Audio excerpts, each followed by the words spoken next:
Happy Friday, everyone. John Lorden here with another episode of BrainScratch, and this is a special episode. As you can see, I've got a button-up shirt on. I only do that when I bring guests. We originally talked about doing this episode back in July of 2018, and today it is finally here. I am here with two guests, Sheila Wysocki. Hey, Sheila. Hey, thanks for having me. Thank you so much for joining us. And of course, one of my partners in true crime at Three Men and a Mystery, Gray Hughes. How you doing, Gray? Hey, how's it going? You're looking good with the button shirt there. Yeah, I was hoping that you wouldn't get jealous because I don't put on button-ups when we work together typically. But when someone like Sheila shows up, yeah, the button-up. And no ball cap today, see? I still have mine on. That's all right. That's all right. We'll take you however you come, Gray. All right. So we are continuing looking into Lauren Agee's case, and we've got some photos and some analysis that we're going to do. Of course, we're going to talk about that extremely mysterious triangle, probably one of the most compelling pieces of physical evidence that is in this case. But before we get to all that, since we've got Sheila here with us, we've also previously covered the Jonathan Cruz case on the channel. Sheila, can you give us a quick update? What's going on with the Jonathan Cruz case? Yeah, that case has really been interesting recently.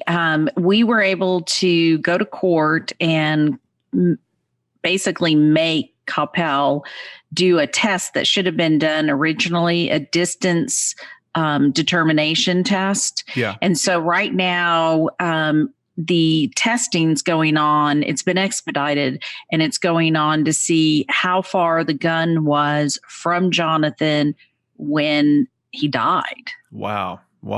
That would be a critical piece of information. Still doesn't rule out the possibility that something else could be going on if she got close enough within range of how he possibly could have shot himself, though, right?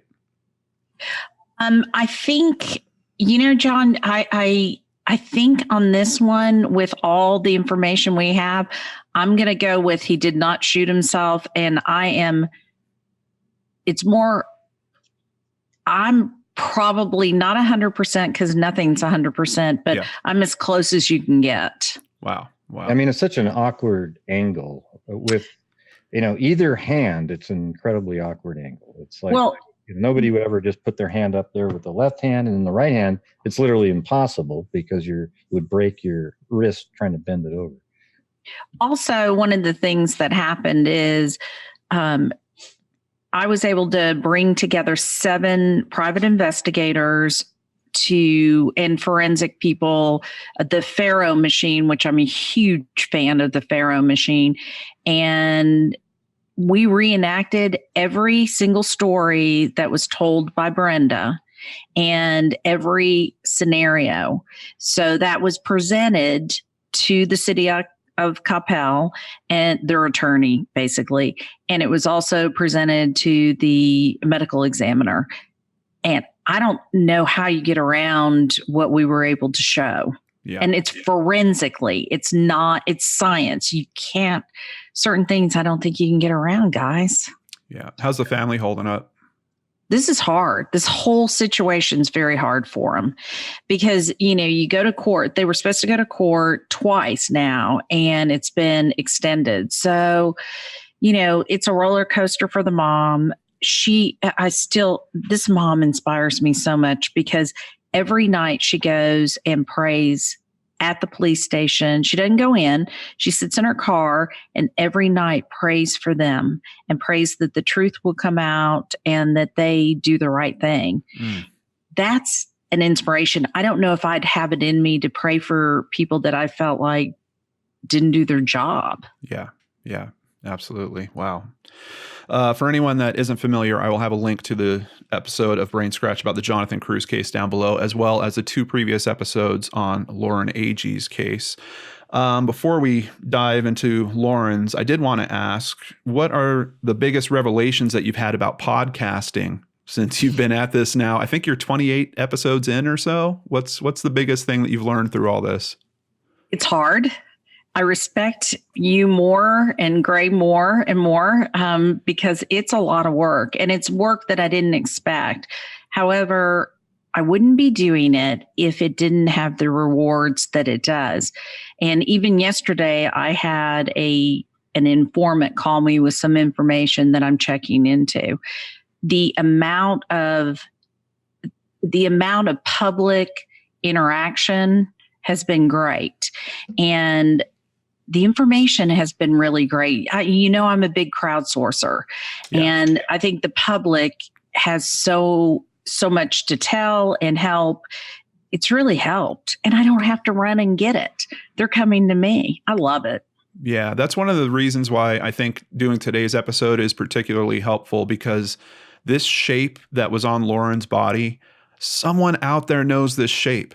And it might not be any of the three of us, but someone is looking at that shape going, you guys, it's this. And if you're that person, let us know, because we need that expertise with this. We need to know what that shape is. Gray, you're also new to podcasting with 3 Men and a Mystery. What have you learned? What's been the biggest challenge or ups and downs for you? Well, I'd say the biggest challenge for me is it's just a speaking format. Right. And I'm used to presenting information on the screen and then discussing what I'm looking at. And that just doesn't really work in the podcast format. Yeah. Yeah. No, I hear you. Definitely a change for you. But thank you so much for working through that. And I'm proud to have you as part of my team on that project. That project has certainly taken some turns on us. Yeah. Well, it's been great working with you, too. And the way you organize all the shows is pretty amazing. So I appreciate that. It keeps it easy to follow along and jump in there, and you keep everybody engaged. So I appreciate that. Thank you. It's definitely worthwhile work. Sheila, and hold on. And no, he did not pay me to say that right there. Not yet. The payments come later. Right. Yeah, I know your PayPal, buddy. So Sheila, I noticed, first of all, you're still balancing real PI work with the podcast. And you even mentioned in the podcast that at times you have to slow down the production, and maybe the release schedule is going to change. It looks like you initially had a bi-weekly schedule, then it kind of went weekly for a little bit, and now it's back to bi-weekly. Are you handling this balance okay? No. Okay. It's hard. Yeah. It's because I do my own editing, and I do my own, I do my interviews editing. I know you guys do that and you're used to it. But for me, I'm learning it. And so, no. And plus I have clients. People that depend on me, and it's not just one person, it's a lot of people. So it's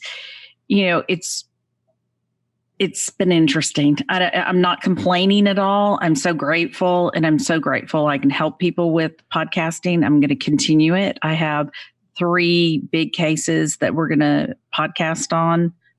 I'm going to podcast on, and we'll see what happens. Well, obviously it means something to you if you are trying to strike that balance between your PI work and the podcasting work. So that's obvious. I've met many people in my life that want to do things, and I always talk about wanting to do things, but they never get to do it. And you sometimes wonder if they really want it that bad. In this instance, you have to be recognizing that there's some benefit to the cases that you're working on in terms of doing this, because you're still doing it. And I'm pretty sure it would squeeze you right out if it wasn't important to you. Well, and these families are getting answers. We're moving cases forward, Lauren's case forward. It didn't have a chance otherwise. Yeah. Yeah. Now, I've noticed in some of the later episodes, you're getting into depositions. And I just wanted to ask you in particular about the lead detective, Patrick Taylor's deposition. What was the biggest surprise or takeaway that you had from that once you heard it for the first time? Well, I was there at the deposition. I wasn't allowed in the room. I was thrown out by one of the attorneys. But after I left that deposition, I talked to the people I needed to talk to. And I left there. I was so depressed that Lauren did not get any help from anybody, and the family was lied to that I got a puppy. Wow. I couldn't get past that horrible feeling of this world is something's wrong with it if you can't rely on a police officer to do the basics. And the only thing good in the world at that time for me was a puppy. Yeah. How did the puppy turn out, though? He's a mess. Okay. Well, I talk about him all the time on Facebook. He's a wild man. Well, at least he's keeping your life interesting and hopefully bringing you some joy with all of that as well. I think that he was the perfect pick because had he been a normal cuddly dog, I probably would have gotten more depressed. This one's too wild to think about anything. So, now you also had a deposition with Sheriff Ray. What was the biggest thing you learned in that?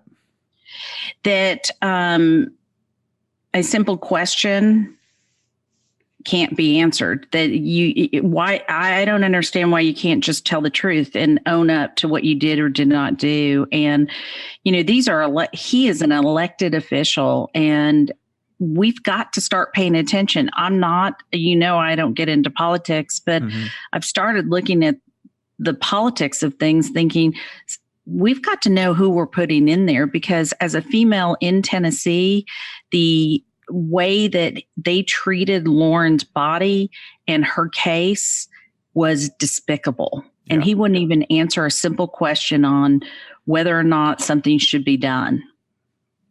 Wow. And you mentioned in the last time we spoke about this in July of 2018 that he was up for re-election. Yes. And what got elected. He got elected.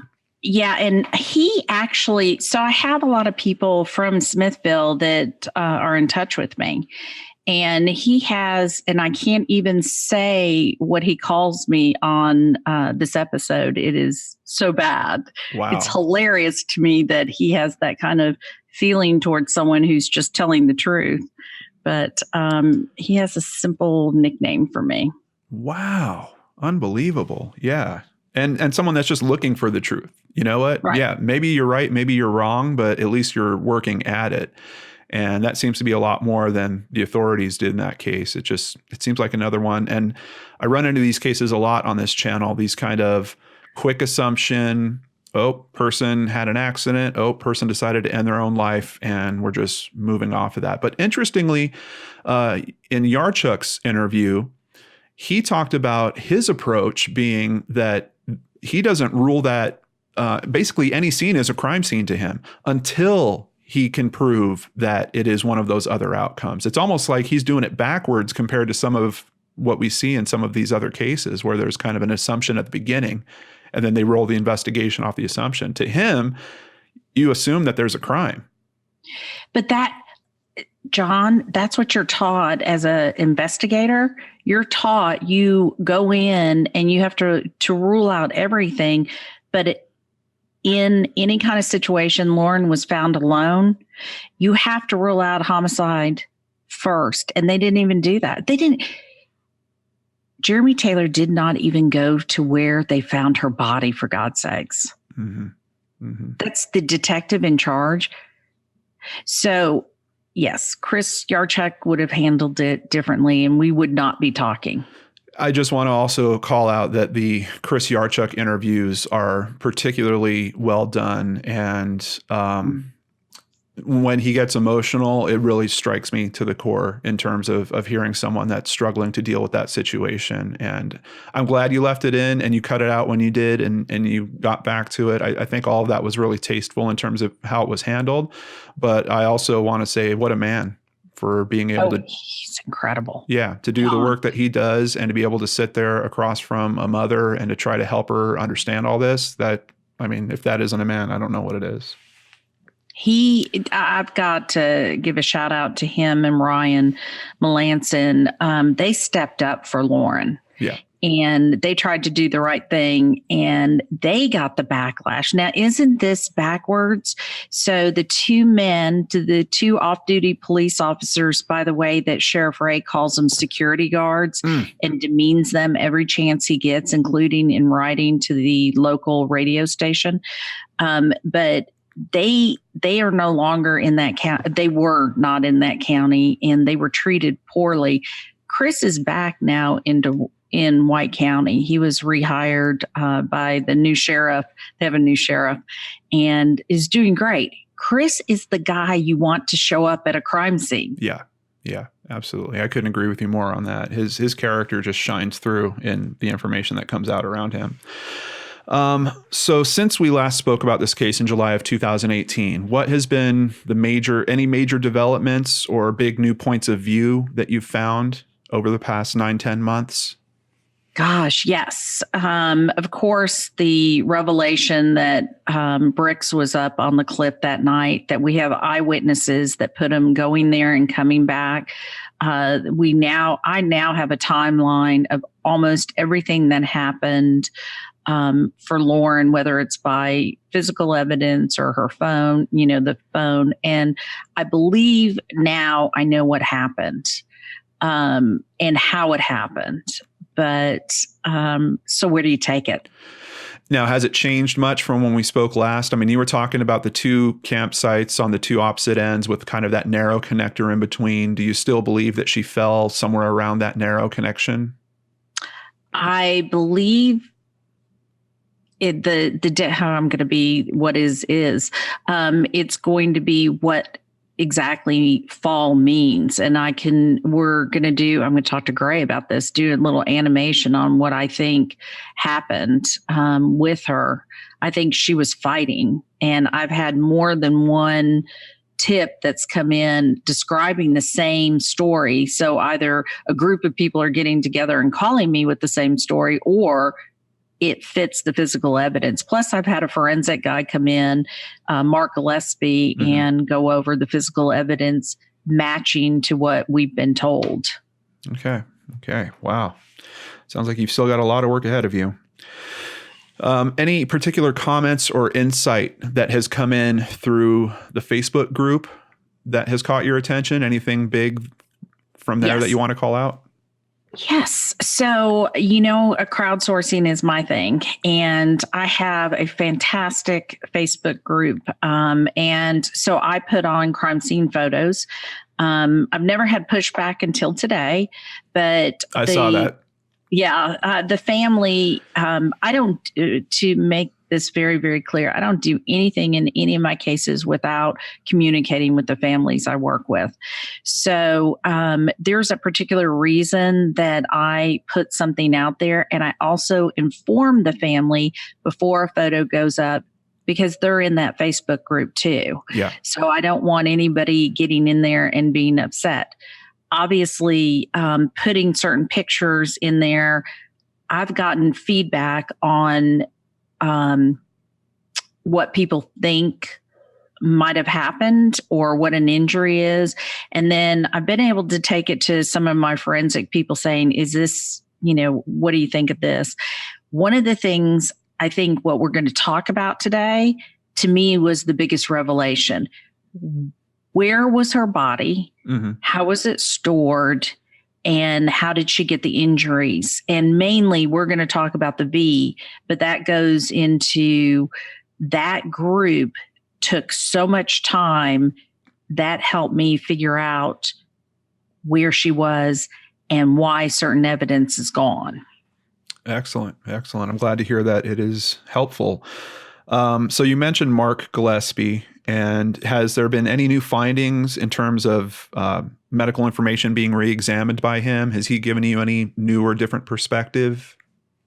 Mark is fantastic. And yes, he is the reason that I think, I know what happened. So he came to as you know, or you may not know, usually I'll have investigators come and stay at the house, and we sit around talking about cases. Yeah. And Mark, along with 6 other investigators, that's all we did, is look at the evidence and go through it. And we were able to piece together what happened. And Mark, of course, is one of my forensic people, and he was able to show this matches this matches that. Medically, we don't have her body to pull DNA or do anything like that. And it's been talked about to exhumer. Yeah. that's totally up to the family. Yeah. And we touched on that back in July. They weren't ready to do anything like that at that time. And that hasn't changed at this point, I take it, right? There's talk of it. Okay. Yeah. Yeah. It's tough because it's certainly a consideration. And if there is some new information that could be gathered from that process, for a family to make that decision and to go through all that is extremely tough. And this is a family that's really been put through it already. And there was a court case. I know originally they were going to try to sue the 4 friends, I guess we can call them, that were up at the campsite that night.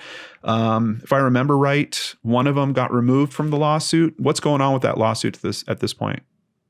That's probably the best part of this entire story right now. So, yes, one of the campers was removed. Lauren's friend, Hannah. Yes. Yeah. Hannah Palmer was removed, and the family took it to the Court of Appeals. And in a great Southern smackdown, they said, the judges said, we don't know where you got this information, or I'm paraphrasing since I'm not an attorney. Mm-hmm. We don't know how you came up with this, and that's layperson terms, and we're throwing it back to you, which is a problem because you're throwing it back to the judge that this family has never, ever won in this court for anything. Right. No motion, no anything. So what do you do? Yeah. What do you do? Yeah. Wow. So I'll tell you, I did tell the family after going through, I think it was maybe it was the first or second time, I'm not sure. We went through the court and how the judge spoke about the case and about the family. Mm-hmm. I said to the dad, the stepfather, I took him into a room and I said, you need to pull out of this case, save your money. Let's investigate and don't go ahead with this court case because you're going to lose. So you were feeling like the judge was shutting it down just kind of right off the bat. I think he was telling us he was shutting it down. Yeah. He didn't like any part of it, and he treated it poorly. So what status is it in exactly right now? Is it dropped? Well, it's kind of interesting, and I'm not an attorney. It's not dropped. The Court of Appeals has thrown it back to him. Okay. And there's got to be some movement there. I don't know what's going on with Sherry and her legal team because I resigned as the PI the day before the podcast came out. Right. And is there a specific reason for that? Yes, because first of all, I had a feeling that the judge would try to put a gag order on it, and I was correct. And threats were made to throw Sherry in jail because of the podcast. And that's why she dropped the other 3 at that point. Think about that. Right. Think about what that is saying. Yeah. Yeah. Wow. So out of the 4 friends, we got Hannah Palmer, we got Aaron Lilly, Chris Stout, and then Brix Gambrell, who even when I first covered this case, I was like, who's this Brix guy? Because no one was talking about him. And all of a sudden, especially if you listen to the podcast, he's becoming more and more focused on in terms of even potentially being involved with this. As a matter of fact, you had someone call in and specifically mentioned a version of a story that they had heard. Now, this is, hearsay we're getting into here, but that Chris had essentially told this friend that Brix is the one that killed Lauren and somehow scared Chris and Aaron into silence. Have you found any information that supports that version of the story, or are you hearing that from other people? That's one of the stories that I'm hearing more and more, different versions of it, as far as, what actually took place, how they got to that position, but nothing that I don't know if that's what happened, but either these people are getting together, making that story up and calling and sending me anonymous letters, or I will say this past weekend, I got an anonymous letter on saying that Brix is really a good guy and then I'm not presenting him well. Okay. Have you reached out to him? Have you tried to speak to him? Oh, yeah, of course. And how does that go? Oh, it went terrible. Okay. In that same episode, you were surprised at Chris leaving his boat with Bricks because they apparently didn't have much of a friendship before that actual weekend. Do you think there's a reason for that? Do you think there might be some form of evidence tied to this boat? Why would Bricks be trusted with that when Chris is, going to jail for a period of time? Do I think so? Yes, I do. Okay. Do you have any ideas what that could be or what types of information might be in the boat? I think you're going to have to wait for an episode on that. Okay. Yeah, that grin is telling me something. Okay. Gotcha. Could that have been a payment of some sort? That's just a thought I just had. Maybe the boat was given as a payment, knowing he's going to be in jail and he can't do the constant smooth talking. So this boat might tie him over. So of course there's a lot of rumors that go on with it, and I try not to forward them. My problem is, why would someone have a boat or take care for a boat when you have a mom and a dad that could care for the boat? Wow. Yeah, that's a really good question. Yeah.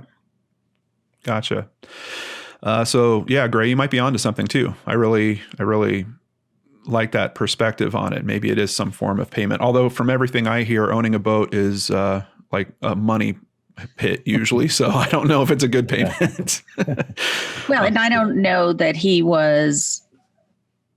There are some other.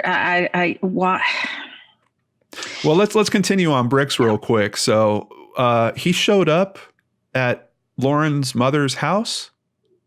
Oh, yeah. So this is very interesting to me. So Lauren has passed. Sherry is grieving. And Bricks, who's not friends with the family, shows up. And Lauren's stepbrother was in town, obviously, for the funeral. He answers the door, and he knows Bricks from school. And Bricks, according to Sherry, was like asking questions about what she knew.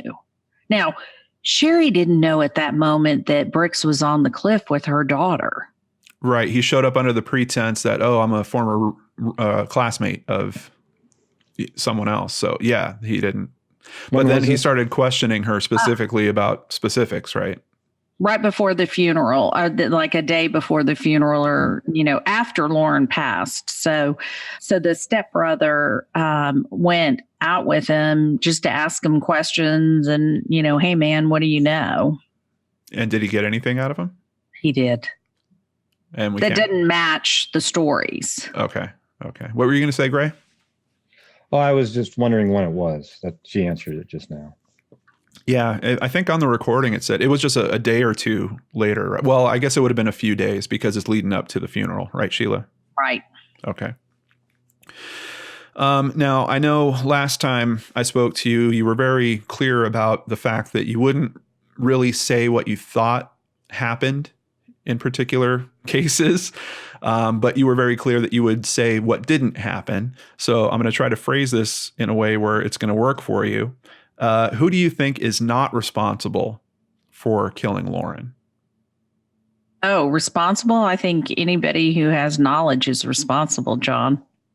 Yeah, and there's certainly an aspect of a crime in terms of hiding what happened up there and aiding and abetting a criminal act for sure. But you're asking which person is not responsible for the actual act of killing Lauren. I don't know if I want to go on the record with that. Do you have a feeling about it? Do you have kind of... I absolutely have a feeling. Out of the 4 people, how many of them do you think could be responsible? You are good. I'm trying to make it comfortable. I don't want you to say something you don't want to say, but I'm just trying to get a feeling of, do you think it's still possible it was any one of the 4? Are you really drilling down to 2 people in particular, or even one? Okay. Yes, I'm drilling down to 2 people in particular. Okay. Gotcha. Gotcha.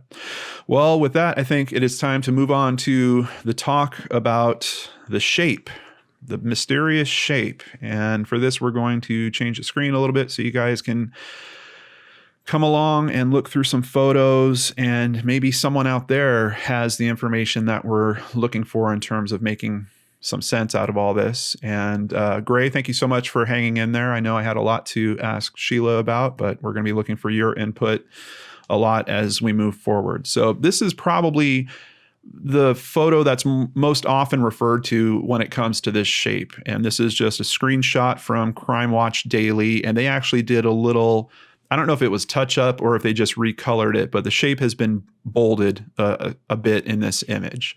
But here you can get a good sense of what it is. And they even included a picture of what a lot of people, including Yarchuk, right? Yarchuk thinks that it's the tip of a canoe.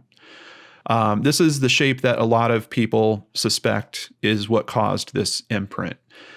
Now, this photo, unfortunately, it's not showing her belly button, but one of the things that I always analyze when I'm looking at this is the location of this shape. And in particular, if we are thinking about it being the tip of a canoe, I have been in canoes before, and they can pitch really hard or really easily left or right, depending on the weight not being distributed appropriately.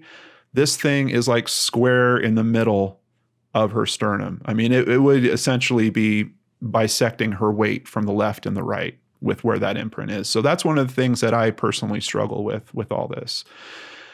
This is another image, and this is actually taken from the Facebook group that Sheila allowed me to check out and take a look at today. This is one that hasn't quite been touched up. Now, Sheila, do you know where this photo came from? Is this in the medical examiner's room or? No, this is when they retrieved the body.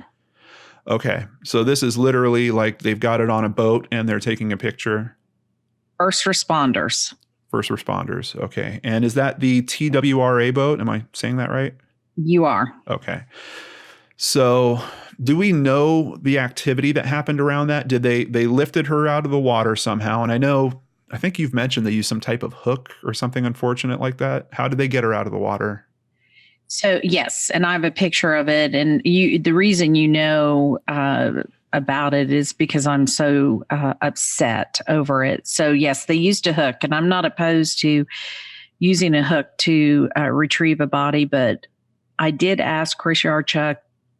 He's done rescues. How did they do it? He explained to me how they did it. They did not treat Lauren's body the way it should have been done, the way he described how he gets bodies out of the water.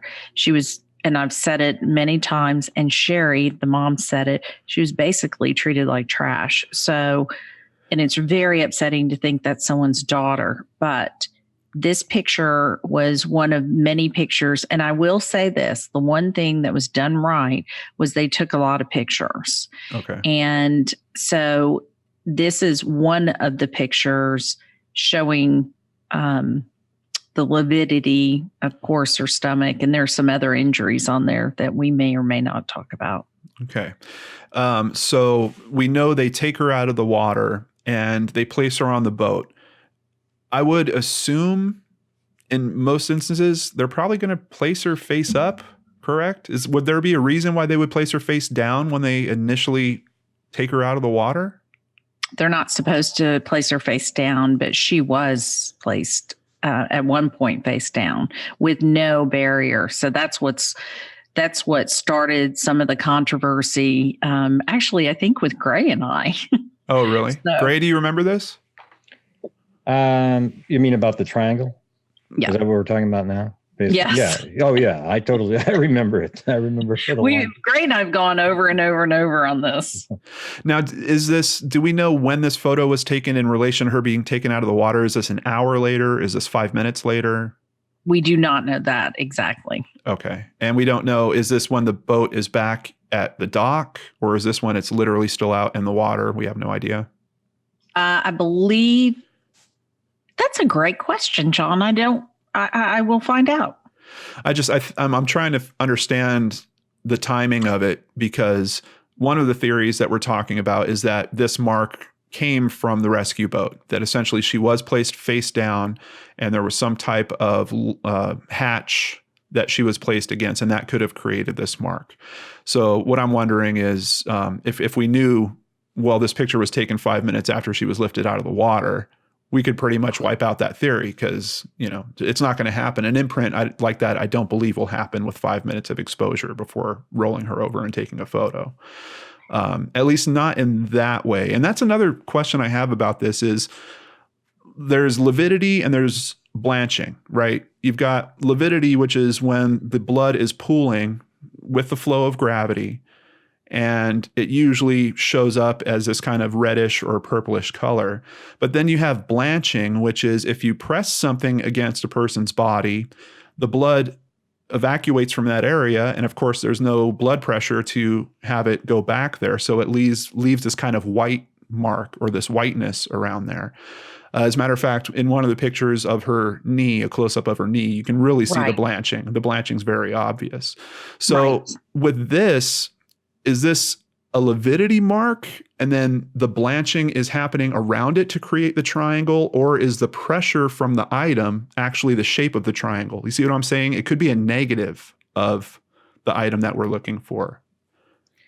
But the shot of the knee, I think that gives you a good, you'll see it in a minute, but if you notice the red and white spots, I think we could maybe use that to determine, the negative image that you're talking about right now, because you can see the shapes and where it's white.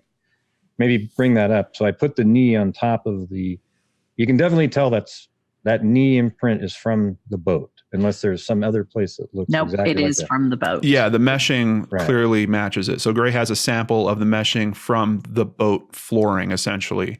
And that matches up very nicely to what's happening with the blanching here. But you can clearly see the lighter area is the blanching, and there is lividity. The pressure point's darker. You notice that? So the pressure point's darker, and the white is the gaps between in that image. What do you think? Well, are you talking about this one point right here that's really dark? Just like in between. Let's just say it's like looks like a waffle type shape. But like inside of each square, it's darker, right? Can you see that? A little bit. I don't know if that's happening because of the pressure, because I'm noticing variations in it. There's some that look darker, but there's but in general it's always a little darker inside. Sure. The square. So the thing is the white part that's really white is the actual pressure gap. Spot. Well, let's see. Well, I'm trying to see that because isn't it raised like the square is raised? Those are each points, right? So the points is what are dark inside there. You see what I'm saying? So that's the gap between that's light. Yeah, but I don't know if that darkness is necessarily a skin discolorization or if it's lighting, because the shape of that imprint is there now, and there has to be a shadow that's being cast from whatever source of light is there.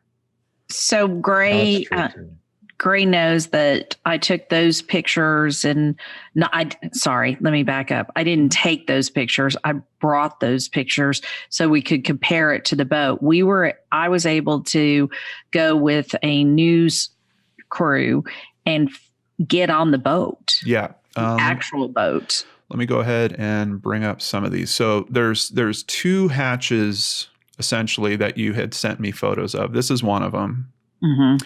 And yeah, you can see that pattern imprint. Honestly, Gray, I think you're right. They do seem to be raised at the center point. I see what you're saying. But that should be also on her stomach.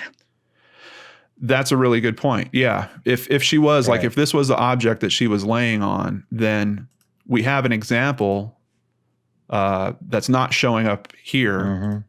Not showing up here. I agree.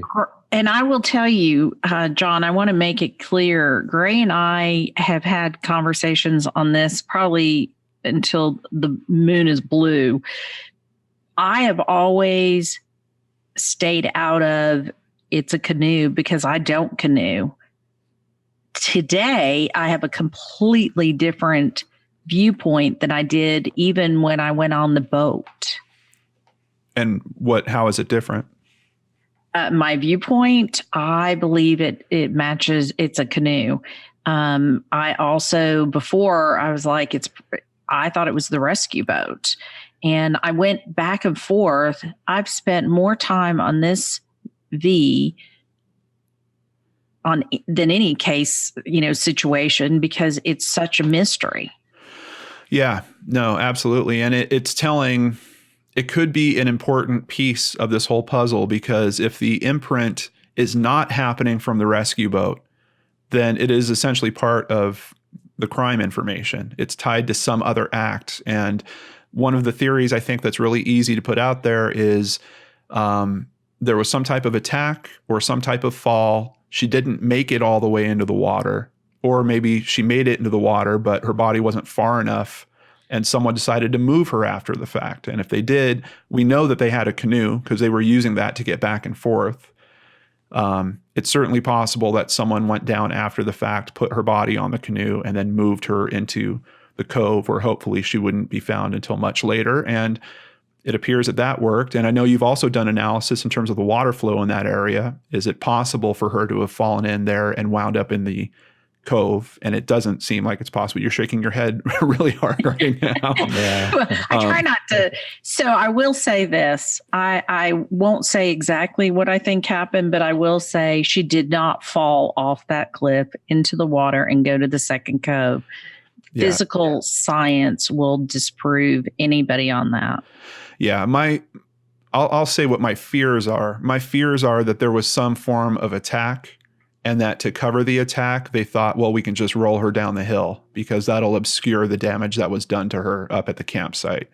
And they were probably thinking, well, if we roll her down the hill, she'll wind up in the water, and that way no one will find her until a bit later. But she didn't make it. I think they tried to roll her down the hill and she didn't make it. And then they went down and moved her body onto the canoe, took her somewhere else and left her. But that's purely speculation. Let's continue with the shape. So the canoe shape, this is one type that I found.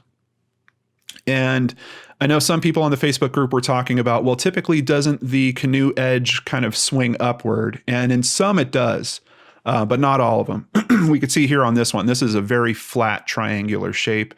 And it has this whole section, which Yarchuk spoke about also, that essentially creates a grip so that you can grab the canoe from the front here. And it creates this secondary triangle, which if we look at these photos, even on the one that's not touched up here, you can certainly see the secondary triangle. And on the touched up one, it's very obvious. So when we talked previously, Sheila, you were of the mind that it wasn't the canoe. Here we are 9-10 months later, you're thinking it is? I think it is. I do. Okay. One thing that's misleading about that picture, though, is they sort of end the inner triangle. It could continue on underneath the shirt there. I agree with that. Absolutely. Yeah. We don't know where this touch-up job starts or ends. Yeah, that's a really good point. It could continue there. All right. So this is the shape. And kind of at this point, I'm with you, Sheila. I think there's a very good chance that this could be the item. We have to also consider what was there. I even went looking at like camping equipment, just random camping equipment. I'm like, is there anything that has this shape that might have been up at the campsite? And I really couldn't find anything that was the right size or shape. This is a pretty decent match and not hard to find. There's a lot of canoes that have this shape at the front of them. So I know this will shock you. I'm not a camper or a boater or anything athletic. And I spent days at Bass Pro Shop with different managers and employees and just trying to find something. I've also, the family has done the same thing. We can't find anything but a canoe to match that shape. Okay. So earlier we saw one example of a boat hatch. Here is another boat hatch. And it's kind of hard because telling the size on this, we don't have any size indicator there, but I assume that is a ring that you put your finger through to open the hatch, right? It is. Okay. So I would estimate, I guess, that it's at least a foot on the long side. And it's an interesting shape. I took this one and I just laid it over the images that I had of her, and I spun it every which way I could, trying to get that angle to work. And I just couldn't, for that particular boat hatch, I could not get it to work. And that's not regarding the actual size of it. I was blowing it up every which way I wanted to, spinning it around. But essentially the triangle is almost too perfect on her body compared to this one, where it's kind of more of like it's got almost like a shape you'd see on the top half of a stop sign or something. Yeah. But there is this other hatch that you sent as well. And we can see the same type of finger hole in there. So once again, judging the size is a little tough, but that gives us a little bit of an indicator. And the angle on this one is different. When we overlay that on there, it's really, really close. And there's an interesting aspect in terms of where the print for the flooring kind of stops around where the hatch edge is. And then it starts again closer to the center of the hatch. And while it's not lining up perfectly for me, the second triangle that's inside the larger triangle on her body does seem to be approximately in the same space. So this was kind of the closest match that I could find on it. And this is another image where I just tried to get the size shown next to her body. It's still impractical for me to tell if the sizing is right for that triangle or not. So I did it with the other image, this image where we can see her belly button. At least that can give us a little bit of a sense of size, particularly with the jewelry that she has there. Once again, the triangle's matching up. It's going far enough so that it would continue essentially outside of the photo. So it does complete that. And in terms of the sizing of it, when we look at the finger hole compared to, her jewelry and her belly button, it seems pretty close. Seems like a decent match. So except for you're missing the raised squares. There's a whole bunch of stuff that's not actually. I know. Matching. I mean, like the curve on the point is too curved too. But again, I mean, here's the thing: is I went through all the different videos, and I'm not sure why my face isn't popped up on the screen, but I am talking loud. You're there. I see you. Okay. What I was going to say was I went through and took all the measurements that they had on on those videos. Yep. Measurement 1 was 57.6. However, she wasn't keeping the phone still and kind of rotated it a little bit as she was moving the other one. Okay. So I think that is a higher angle. Measurement 2, when she kept it really still, when the outer, this one right here was 66.9 on the outer angle. And then she actually did the inner sort of where the grid is, the raised portion. No, you're talking about the degrees, right? Yeah, right. So it's a protractor. So those two the dark line on the right by her right middle finger and then her left index finger, that dark line there, that angle created is 66.9. And then the inner angle was 68. But the thing is I could see them, they should be the same, right? So the thing is you're using a handheld phone thing. That's within the margin of error there. Now, then I actually did the same thing on Lauren's body image of the triangle, and it was 67. So you can see those lines there. Yeah. I'm pointing up there above where it shows you the angle at the time, and then I rotated it down that side. So you get 67.1, which is, again, very similar to 66.9 and 68. That's why when you did your overlay, John, it matched up pretty well in terms of the angle. Right. So what does that tell us, Gray? Where's your analysis land with this? Well, I mean, things like that are in the ballpark. However, I also see, I gave you a different overlay too. I guess you're right. We really were thinking the same thing, but I did an overlay where there was it shows the width of the white portion on each side, and one side's wider than the other, where the imprint on Lauren's body is very symmetrical on both sides. Right. And I also see the curves. There's a bigger curve on Lauren's body than the sharper point that's on the boat. Yeah, I think that even showed up kind of in mine. Yeah, it is a pretty sharp edge that's on that angle on the boat. I got to tell you, the other problem I have with that hatch being possibly the marker, let me find the original image of it,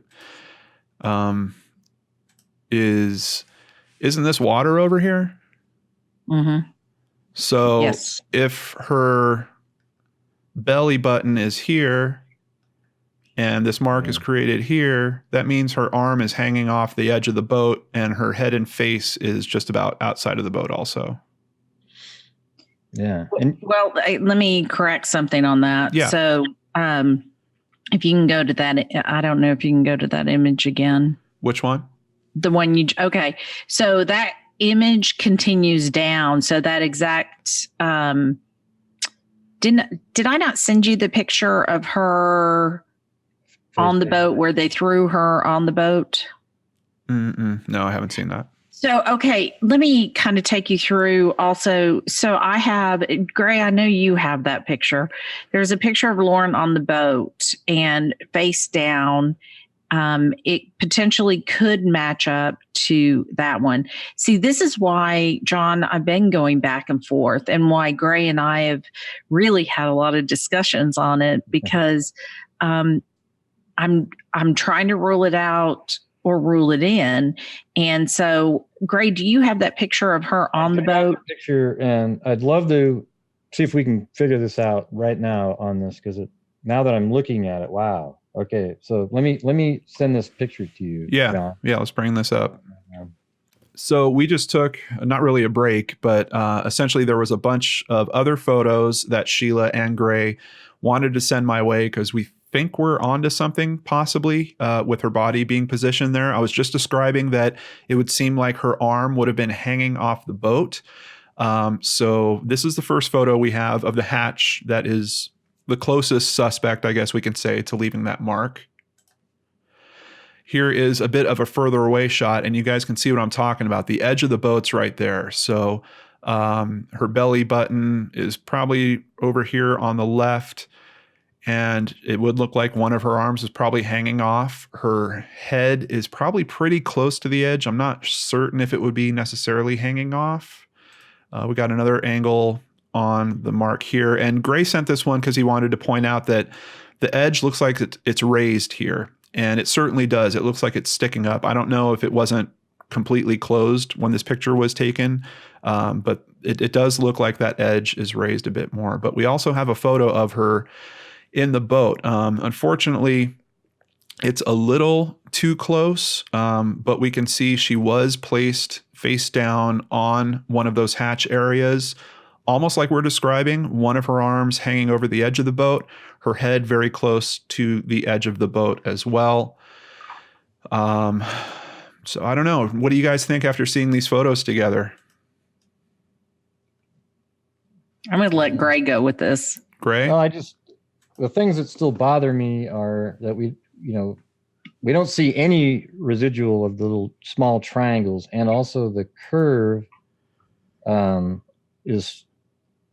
it's not as, on her body, the imprint is not as sharp as it is on the angle that we're looking at here. It seems like it's a little bit smoother too, and it's really perfectly symmetrical, the mark on her body. And when I was looking at it, it seems like the white gap, you can see how there's the white edge on the sides of, let's see, it's hard to describe it, but there's the white edge, and then inside are the triangle. Yeah, sort of the hash, the kind of hash. Yeah, those don't. When I was looking at a straight down shot, they weren't the same width. They weren't symmetrical. So but her body has a marking that looks very symmetrical and has the same width. So it's really, there's some things that don't make sense to me when I look at it. But man, when you look at that picture, she is laying right in that spot. Yeah, she's really close to that area. And you can see the thumb hole. Her face is really close to the thumb hole, kind of in between the thumb hole and where the hinge would be. I don't know. That picture might actually kind of prove it, but we have sent a message out to Sheila's medical expert to ask about blanching. And I'm not certain if it's, once again, if that's lividity or if it's blanching that we're seeing in the actual pictures. See, this is why we keep going back and forth, because you can make an argument both ways. Yeah. Can you put that picture back up again of her on the boat? So do you think the point of the boat is towards her head, the point of the boat itself? Like, let's say it's off the screen south of her head. Is that where the point of the boat is? This is the point up here, right, Sheila? Right. Yes. The point. Oh, wait. That's the back of the boat. That's the back of the boat, y'all. That's the back? Yeah. Really? Well, it's got that curved edge, though. So it's the very back of the boat? Yes. Well, that's weird because the picture that I just sent John with the raised edge is in the front of the boat. All right. Show me what you're talking about, Gray. He's talking about this one. Yeah, because let me show you, because I kept following the video a little bit. And I'll send this to John really fast. I know we have to do this again. The area we did the measurements on was the area that matched the picture. So if that was in the back, and I don't see, if we can get that, let me look at this boat. I'm looking at the video on this in a different monitor. It doesn't curve as much behind there. So I think that image of Lauren has to be in the front. So I think this is in the front of the boat here, and her body is, and then that triangle wouldn't work at that point. That triangle, it wouldn't work because we tried to match anything. The whole point was to see if there was anything on the boat that would match what was on her stomach. And that was the only thing. Yeah, well, show this picture right here. See, the thing is, I think her head is facing the front of the boat, and her legs are back towards the back of the boat. And that in her head is exactly where we were saying it is. However, it doesn't work. Yes, and her chest isn't on the that triangle doesn't work at that point. Oh, you're right. It's the wrong side. Oh my gosh, Gray, this is why I love you. Yeah. No, you're absolutely right. It's the wrong side. I love you too, Sheila. True crime cares, everybody. See how we love each other when we help out? Wow. No, that is. Yeah. So I think that actually literally makes it so that's almost, there is that other angle, but that's square. It's 90 degrees, isn't it? The other one? Yeah. The bottom side does look like it's 90. Yeah. Yeah. So that just can't work. Yeah. Wow. It is square on the other side. I don't know. And they wouldn't have put her on and then rotated her around. Here it is, Gray. Oh my gosh, Gray. So yeah. Wow, 90 degrees. Yeah. You're right. It's the 90 degrees that she's on. Mm-hmm. That just, what did they do? Pull her up and then flip her around all the way around? I don't know, man. You have to be on there a long time how long does it take to create that mark? Well, I can make a quick call to Mark if you want to take a break while I call him real quick. And he's not the medical expert. He's a forensic examiner, right? Yeah. Yeah. Okay. So I've sent you 4 or 5 texts maybe, so you can ignore them. But I have a quick question. How long does it take for a body to start blanching? Well, when you say blanching, you're referring to, it would be like if you were to put your hand down on a hard surface and you press, and the part that comes in contact with the hard surface is lighter. Yes. The pressure, is that what you're referring to? That's it. Well, it all, there's really not a set time. It's pretty much a function of the lividity. If she's dead, it's Lauren's case, and we're trying to figure out the triangle. We're talking about the triangle. Right? Yeah. Okay. So The mystery of the triangle. I think we might have figured it out, Mark. I can't wait to tell you. So, Okay. So there's a place on her knee that shows, the imprint of the rescue boat, and then on her chest the mystery V that we've spent hours on. What do you think about the thing that Jay brought up, and I think Troy brought up, was the missing squares from the boat not showing up on the V? Would that show up? The missing squares? Yeah, the pattern, you've got the V. The waffle iron. What are they called? Like the waffle iron pattern. The waffle iron pattern is not on there. Would that have shown up on her body? If I understand you correctly, in all probability, it would. Okay, that's what I need. So can I call you back? Sheila? Or do we want to ask him anything else, y'all? Yeah, I just want to ask him if he has an opinion on the triangle. Is the actual mark that is forming the triangle, is that lividity, or is it the blanching on the inner triangle that we should be looking at in terms of the shape?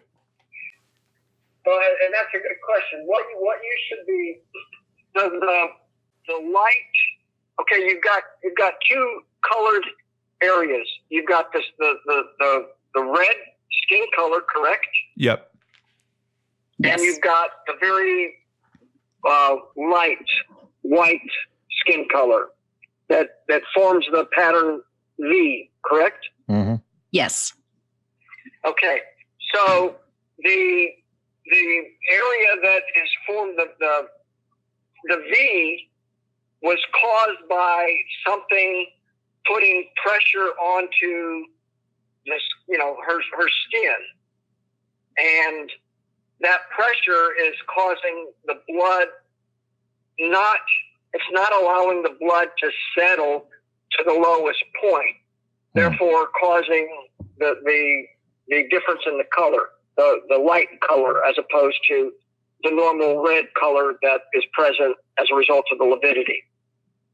So the red part, the red color. The red part then is negative contact, right? The red part.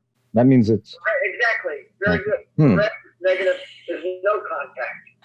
That's interesting. So, but that helps us tremendously. Thank you, That was Mark. awesome. Thank you. Hey, John, do you need anything else? Gray, do you need anything else with him? No, just my thanks. Really appreciate the help. Mark. I'll call you later. Okay. Thank you. Oh, good. Okay, good talking to you. And I've been watching in like 3-minute segments 5 times the thing that John and Danielle Yes. produced. Very good. I like that. Oh, I think so Appreciate it. too. For CrimeCon, it's very good. Yeah. Thank you so much, Okay. Mark. I'll get out of here. All right. Thanks, Mark. I appreciate it. Bye. Thanks. Bye-bye. He's one of the good guys. Yeah, what a compliment. That was nice. I got to see what you're. What are you talking about? Well, you have to be part of the secret Oh. Facebook group, Gray. But you know someone. Maybe she can get you in there. I think I did get in there. I mean, I hit join and then it went right in. I think I was on a list of approved. Probably. I don't know. Probably not approved. I wouldn't doubt it. Let me just tell everyone while we're talking about this. So Danielle Hallen and myself are doing special video kind of podcast segments for the PI experience that Sheila is hosting at CrimeCon this year. Those video segments are only for people that are attending the event. So that's what he was talking about seeing. And if you want to get in on that, come to CrimeCon, buy a ticket to the PI experience. I guarantee you will not be let down. That case it's another bear. But back to this one. So where are we at with this, guys? What are we thinking now? Gray, you've won me over. I agree with you. All right. That is not the triangle that's on her. It can't be. The angle is wrong unless they have flipped her body completely around, which wouldn't make any sense. And when they initially brought her on the boat, they had most of her body, because her legs would be getting close to hanging off over on this end. Yeah, but see, then it'd be weird. It's a weird angle because then her feet would be almost off the other side of the front. I mean, to get that in that triangle. There's a bar there, guys. Yeah, that can't be right. Yeah, that's another thing I was going to mention, Sheila. There's a bar and there's a drop off that's really close to where this triangle is. So that should have showed up also. There should have been some marks out to the side where her body was pressing up against the edge, and then all of a sudden the edge went away. There should have been another line. Well, wow. So I think I'm feeling pretty good that we ruled out the boat in terms of making the mark. I'm not feeling good about it because that means evidence was missed. Yeah. Although I don't know if I'm really surprised. How long does it last? That would be a question that would have asked was, how long does it last when an impression is made? Because when you look at the autopsy images, I don't mean to bring that up, but yeah, I don't think you see that anymore. Well, it's 3 days later or 4 days later when they did the autopsy. So that would be a good way, that's why it would be interesting to know how long. Let's say somebody's passed away and they're on that same item, the triangle there, and they're on there for 20 minutes, and you turn them over and you see it, but how long does it take to fade away? Because if she was in the water. Well, I don't think it really does fade away. The main mechanism for it to fade would be blood pressure, and your heart's not going anymore. There's nothing to push the blood back into those capillaries. Yeah, that makes sense. But when you look at the autopsy images where they just get her in there, they're not there anymore. Yeah, that might be due to another type of degradation of the cells breaking down. I'm not sure. I can ask Mark and I will get back to you guys. At least, John, you could put it at the end of the. We might not be able to get it in on this one, but I'm still curious to know. I think it's good information just with the cases we look into. Right. Okay, so there's one more thing I wanted to touch on before we wrap up today, and that is, I know Sheila started talking about it a little bit earlier. This picture that we've been looking at includes a picture that has a little cutout of a sleeping bag. And there's been some analysis done in the private Facebook group trying to look at these lines that are kind of going across the triangle even. If you look really closely, there's these kind of striations that are going across her body. And people are analyzing some of the wrinkles that we're seeing in the sleeping bag. And seemingly, even I'm on board, they look to be matching up. Sheila, want to tell us more about that? I'm on board with that too. It makes the most sense. So if I were having a couple of things about that day, if Lauren was dead, where was she stored or where was she kept or how was she kept if someone did something? Right. And, we don't have her sleeping bag. We don't have any of that. So a great way is to put someone in their sleeping bag and take a rope or take something and kind of constrain them a little bit, even though she's dead. And that matches. And if you do what they did on the V and kind of darken it, it matches perfectly with a sleeping bag. And there is a photo of the sleeping bag, but this is back from up on top of the cliff. Right? Correct. And those are her shoes that are right next to it. Those are her shoes. Again, it doesn't have to be her sleeping bag that was used. Right. There were more than just hers. Now, I believe that is her sleeping bag. I believe that we identified it as her sleeping bag. I know those are her shoes. Okay. So this really throws a whole different theory out there because now there's a possibility that she wasn't alive at all during a fall, if a fall happened, or when she was carried down, if she was carried down to the water, and that we could be seeing marks, blanching, and lividity related to her body being placed face down on a sleeping bag. Something I just noticed on that last image, if you could bring that back up. Yep. It looks like the triangle was made after the striations there because you see the red continues through it. So that sort of would match that maybe she died up above or something and then was put on a canoe later. Well, if that's what that mark is. That is the theory that when I sat down with Chris Yarchuk at the police station, we were going through the pictures. Immediately, he identified that V as a canoe mark. Immediately, he showed how he thought her body was stored. And he nailed it on that. When I'm not a canoeer, I was like, no, that doesn't sound right. But now I think it sounds right. Well, let me ask you something about the canoe, though. Let's try to picture how her whole body would be.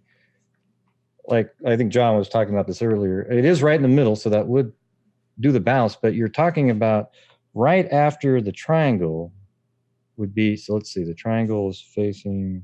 Can we put that picture back up? Yep, it's up. Let's see of her too. And then, okay, so I have that in my mind. So now the picture of her with the mark. All right, so that means her. Here's the better one. Her legs would be off the front. Then, right? Her head would be in the. Yeah, the tip is pointing right at her belly button. So her legs would just be almost all of her body. From her waist down is off, and then her legs would be kind of floating. She'd almost be in a seated position as the canoe would move, right? She would be kind of bent over the front of it with her head and likely her arms. They could probably get her arms inside the front. Mm-hmm. And I think once you had her body in that position, there's probably enough weight from there forward to keep her in the canoe. Oh, what's interesting is look where the seat is. Someone could have been sitting there holding her. Yeah. But it seemed like it'd be an awkward paddle. Like her waist would be kind of curled down into the water, and then her legs would be sort of trailing. Great. You're trying to get rid of a body. Yes, it would be awkward. Well, yeah. I'm just saying it'd be hard to canoe it. Seems like it takes two people potentially. I wouldn't think this person in the front, if they are holding on to her, they're not paddling. But you could. Yeah. I've been in a canoe alone. You can do it if have a lightweight with the dead body. Maybe not with a dead body. I have been in there with a friend that wasn't canoeing at the time. In terms of weight, you're not feeling it because the buoyancy is taking care of everything, and there's no real drag because you're on top of water. So but maybe also too have a lighter person sitting in that front seat, and then the heavier person in the back doing the canoeing, something like that. Yeah, Sheila, while we're on it, where is the canoe? We could fix all this. Where's the canoe? We could fix all of this if we had the canoe. The canoe is gone. Just disappeared. Gone. Do we have pictures of it? Can we at least identify the make and model? We've tried now, John. We've tried everything. I've gone back. So if somebody's listening out there and they have pictures of the canoe because they've been partying with any of these campers, I sure would like a copy. Yeah, absolutely. Wakefest 2015, correct? Anyone that was there, whatever pictures you have, please go through those and look for a canoe with these kids on it. If we can identify that canoe, we could find out what type of tip it exactly had, and then we would certainly have an answer to this. So they actually brought their own canoe out there with them, and then nobody's been able to track that down at this point. Right. In the state of Tennessee, you don't have to register or something like that. And an interesting side note to that is Aaron Lilly, who was one of the campers, he worked at a boat dock. Okay. Opportunity to make something disappear, it sounds like. It's so weird too. Yeah, that it's just really bizarre that the canoe's missing. So how did they know to get rid of that canoe? You know what I mean? Well, if I moved a body on it. Right, but the thing is they didn't know about the mark yet. Right? You see what I'm saying? Even outside of that, if I moved a body on it, any item that has to do with the act, I'm looking to get rid of if I can get rid of it. Yeah. That's true. Yeah, no, I agree with you. And there's an episode coming up that's going to discuss, potentially how that was done. Well, with that, I just want to say thank you both. I really did not expect this video to go the way it did, and I'm kind of happy it did. Hopefully we've put one thing to rest. Sheila, if people have tips or information to pass along, who should they contact? They can write tips at SheilaWysocki.com, and it's spelled SheilaWysocki.com. And there's also a phone number. Is that still? Yes. Okay. It's 888-599-0008. All right. And next month, I'm really looking forward to seeing you in person again, Sheila. We're heading to CrimeCon for another PI experience. Before we end today's episode, do you want to tell us a little bit about what we're going to see there? CrimeCon PI experience is a case out of Mississippi. It's the Christian Andreacchio case, and it is a case that was ruled as a suicide. And I, along with several other investigators, went down and investigated it, and we're bringing it to the public for participants to help us with the case. Wow. Well, I'm certainly looking forward to being a part of that. And like I mentioned earlier, Danielle Hallen and myself are going to be recording live from there. We're going to be kind of one of the exhibits ourselves. As people are coming out of exhibits, we're going to try to catch all of that great crowdsourced information so that Sheila can review it and hopefully find some more answers in that case. What about you, Gray? Where can people find you? Well, they can watch my YouTube channel at Gray Hughes Investigates. I pretty much have a show almost every night. We go over just different crimes that are happening, and cold cases, solved cases, all kinds of different things. It's amazing, really. I mean, all these people show up and then everybody's commenting, and we actually figure out the case on the shows. Like, we literally get all the mapping and then try to theorize based on all the information that's put out live on the shows. Excellent. And you can also see Gray here on the Lord and Arts channel on 3 Men and a Mystery. Thank you all so much for joining us. Once again, thank you to Sheila and Gray. Really appreciate it. And I hope you all have a wonderful weekend. I'll see you back here on Monday with a new episode of 3 Men and a Mystery.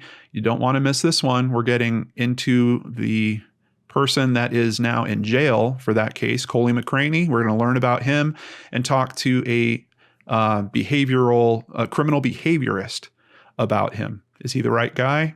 We're going to check it out. Have a nice weekend, everyone. I'll see you on Monday.